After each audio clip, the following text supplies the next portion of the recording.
Russian-Ukraine war has its own toll or had its own toll on Africa. But beyond what we are seeing, beyond the topics, beyond the obvious ones, yes, the fuel, the increase, the exchange rate, maybe you find other things being affected, gold, other things that people transact in. Maybe you have not heard, or just in case you don't know, that some Nigerians, some Africans, Ghanaians, Moroccans, Algerians have been caught in this web. Some of them have had to leave the shores of this country hoping that they were going for a proper employment, for a training or something. At the end of the day, they were trapped. Some of them were actually conscripted to join the military to fight a battle that is not theirs. And this is coming to light because journalists like ourselves actually did the work to dig up debts, find data, information to prove that some Africans were, in quotes, lied to, and in reality found themselves where they ought not to be. You must have seen maybe South Africa talking about some of their citizens being repatriated, also at certain points, Ghana, countries like that, talking about Kenya, also some of their citizens taken away from their shores and taken to Russia, Ukraine, where they had to go to war. That is what we are going to talk about this afternoon. How does this affect Nigeria? How does this affect Africa? What is the main truth in this matter? Is there something that we need to know? What is happening that the world has not heard of? That is what is taking center stage. I won't be talking alone this afternoon. By the way, my name is Ayo Adekeye. I've got with me a seasoned journalist. She did this research herself, and she'll be telling us what she found out and how this has changed the story, the narrative for Africa. I have this afternoon the opportunity to converse with Olaide Shoaga. She's a seasoned journalist, and she had front row in this very research, and she will be talking to me this afternoon.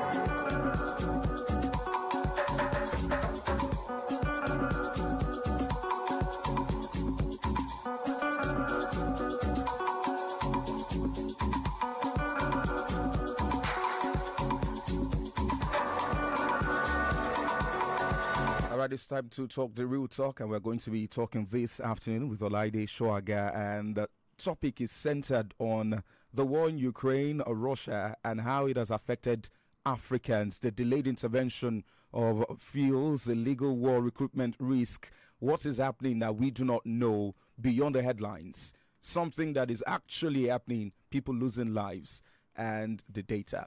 Olaide Shoaga, if you can hear me, good afternoon to you. And thank you for joining me on this special Flash Drive show. Having me. I'm so excited to be here today. Okay, quickly, we've got very little time to talk about a lot of things.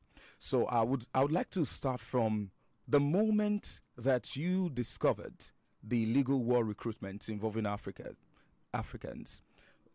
How did you get to know that there was something like that really happening? Because it is until now not very out there in the public. It's just something that we hear about once in a while. I think I've had just two different stories on this matter.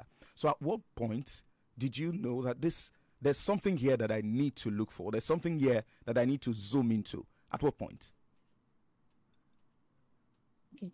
Thank you very much for that question. So first, I'm not going to take credit for this expose all by myself, because we have had a couple of journalists in the past do stories like that, expose how Russia is actually recruiting some Africans under dubious means. We've seen investigations by AFP, by AP, CNN. These are international publications.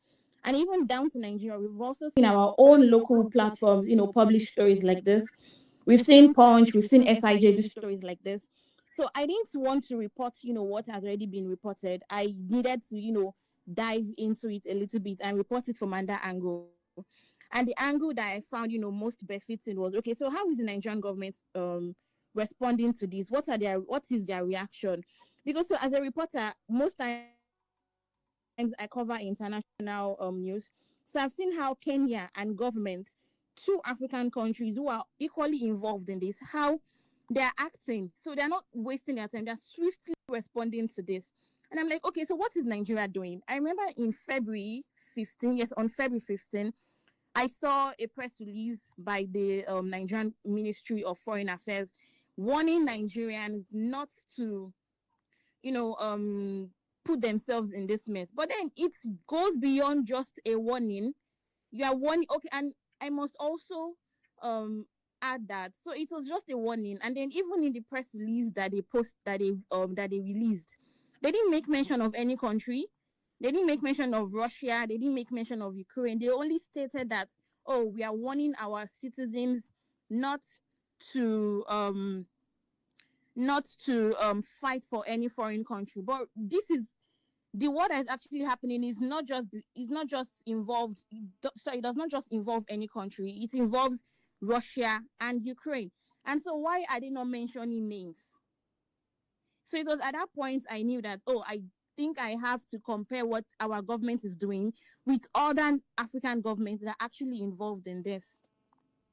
So from what you have said, it appears to me that there is an interest. We'll get to that, to the interesting part. But first, looks like there is a recruitment network.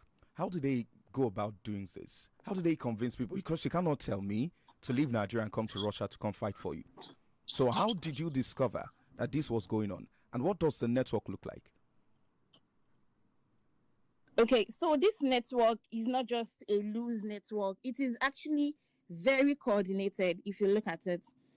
And so they're actually taking advantage of so many things. The people who they're recruiting are vulnerable Nigerians, not definitely not Nigerians from homes, not Nigerians from wealthy backgrounds, because obviously Nigerians from wealthy backgrounds will not fall victims into that, because they have everything that they need. But then so they are recruiting these people, promising them that, you know what, when you come, we're going to give you $2,000 every month, and then you also get $5,000 as a welcome bonus, which middle class Nigerian or lower class Nigerian will not jump at this offer. So they're not just telling them that, and another thing I must add is that, so they're not being honest about this thing. So what they do is promise Nigerians, civilian jobs. They say, you know what, come here and work as a security guard for us. Come here and work as maybe as a construction firm employee. Come here and work a blue collar job, only for them to get there and they are literally thrown into the battlefield without military experiences.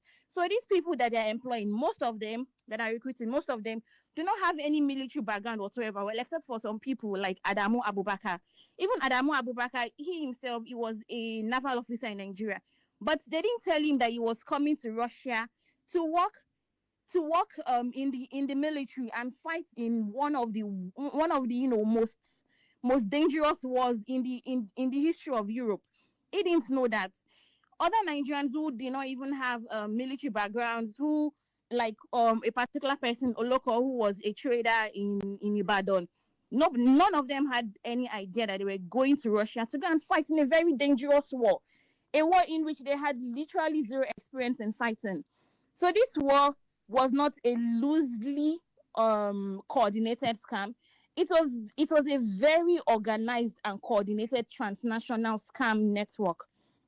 And there are so many ways that they're using to do this. One, social media has played a very big role in this illegal recruitment. So what they do is they go online, they use social media platforms. Like I said, they promise people, civilian jobs, like, come work for us as a security guard. And then they're also agents. So what these agents do, so how these agents network work is that, okay, so there's like the mastermind in Russia or wherever they may be in the world. And then there are also agents in these African countries who are like, I don't know if to say selling their people, like, what we saw in the slave era. So these people are selling their people for what? For money. And so it also boils down to, vulnerability, because the agents too, obviously, I would say, they're not as well to do as others. And so, like, it's these little things, no matter how criminal it is, that some people are also using, to get by. Okay, for a country that is as sensitive, especially on the social media, as Russia, I'm not sure that it is possible that something like this will play on without maybe some officials directly being involved. In your research, because I read your work, can you confirm that this has a link to the government? Was there any point where you discovered that the government was aware, or maybe some officials working for the government, maybe directly or indirectly, facilitates this? Well, for now, Russia, since this issue came to light, since journalists like myself have been reporting on this, Russia has been consistently denying, the Russian government has consistently denied that they have no dealing, no involvement in this. But then, when you dig deeper, you discover that there's actually something messy in this. There's a rat. Do you understand? There's something missing. There's something aloof. Because how are these people? They're not. So these people are not. It's not like they're getting smuggled into the country. It's not like they're hiding them in some form of containers and they're not passing through any security checks at the airport. They are passing through security checks. So obviously there must be someone somewhere who is aware of this, probably a government official, or I can't really say because it's still an allegation, but this is an allegation which, it's very heavy, right? It is a very heavy allegation. And then everything points that there's something, sorry, my voice is echoing, that there's something fishy going on here, something messy. Although echoing, can you hear me? Yes, please go ahead. Okay, although the Russian government has consistently denied these allegations, something is still messy because something is still fishy. There's something that someone is not telling us. Because how do you tell me that these people are literally going through airport security and then you are not, how do I explain it? You are not conducting due diligence to actually research or investigate. Oh, so what are these people coming to do? Who employed them? Like, how did they get here? I don't know if you understand what I'm saying. Because you can literally not pass through airport security without, some checks being done. So how is this happening? And then they get into the country and their passport is confiscated. This is a very, very, very terrible crime. It is an infringement on their rights in like so many ways. Okay. So to put it clearly, what you're saying, the picture you're painting is that, for example, Mr. A is told that, oh, come to Russia. We'll employ you as a security personnel. We'll pay you such amount of money. The person gets the visa, gets to Russia, his passport is confiscated, cannot come back to the country, and is forced to do what they want him to do. So we are talking about human trafficking in the most corporate way. Yes, that is exactly what I'm saying. Everything points to human trafficking. But then, while I was speaking to an expert, a professor of history and international studies, he actually said that he is not certain if this actually passes as human trafficking, but it sort of does. It sort of sounds, it's literally what human traffickers do. So if this doesn't pass as human trafficking, tactics. How can we describe this if this is not human trafficking? Because you're taking people out of the comfort of their country. The next question I would like to ask is, what is the role of the Nigerian government in all of this? Because if you're going to Russia as a Nigerian, there are processes that you go through, verifications and all of that. When you get to the country you're going to, Nigeria has a footprint there. All of these things. So what is Nigerian government's role in all of this? So exactly, this is what I tried to expose in my report. So what is the Nigerian government doing? The only thing, so when this issue came to light, I think we've been hearing reports about this way back from the early days of the war. But like from the early days of the war, like let me say the early years, because now the war is in its fourth year. They recently celebrated a 4-year anniversary, which I even found very, funny sort of, because why is a war celebrating its 40th anniversary? But that is just by the way. So during the early years of the war, what we heard was, so these people are actually going there of their own will. Because then I think I remember seeing videos of people, or people saying that, I've left Nigeria, I've jacked, I'm going to fight in the war. And then you would see them in, Russian camouflage, taking pictures and acting like all is well. It was not until recently, until like late last year, that we got to realize that, oh, something is actually happening. Something bad, something terrible is actually happening. Some of these people are not going to Russia on their own will. And so when this issue came to light, what did the Nigerian government do?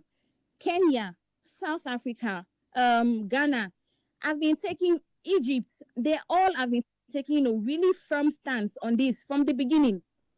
We have Egypt. Egypt has even like done, something very serious.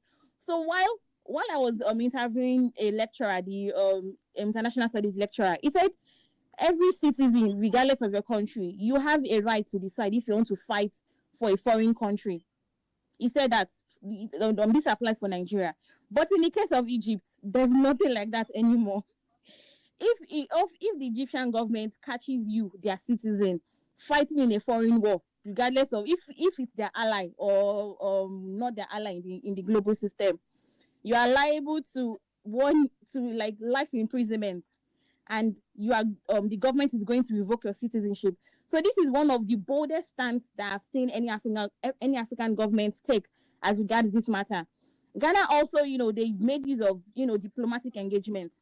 What the government actually first did was to travel to Ukraine and speak to the Ukrainian government, because some of their citizens had been captured as prisoners of war by the Ukrainian government. So what they went was to appeal to the Ukrainian government to release their citizens who had been captured while fighting for Russia. South Africa has ordered an investigation, and the investigation is actually, I think it's still ongoing, and they've linked this scheme to someone in a political party. I can't really remember who the person is.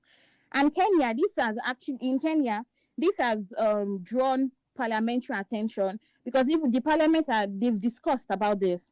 An intelligence report